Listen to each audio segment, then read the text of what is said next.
男人因拿不出50万的彩礼，被女方百般侮辱，无奈之下准备付个首付，先少来几千，果断有效的方式彻底让对方哑口无言。此时的男人已经被愤怒冲昏了头脑，于是将下一个目标锁定在了警员安迪的身上。安迪的母亲连忙说，女儿只是911的临时接线员，根本就没有配发武器，也不会对你构成威胁。可现在的男人已经不再相信女人的哄骗，不过手枪恰好在这个时候卡壳了。随后他拿出匕首准备继续输出，结果被护女心切的母亲用手应声接下。男人被对方无痛觉的表情感到震惊，那是因为他低估了这个不起眼的母亲。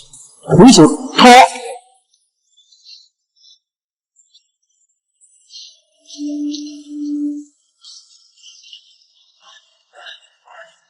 看着倒地的凶手，女儿不敢相信自己的眼睛。平时连鸡都不敢杀的母亲，如今居然杀人了，而母亲的嘴里却不断的默念着：下雪了，他快要回来了。另外，母亲还叮嘱安迪，在警察的面前千万不要乱说话。通过媒体的发酵，母亲英勇救女的事件很快就上了抖音的热门。与此同时，不知是何地的男人端着酒杯也看到了新闻，然后走出房间给他人打去电话。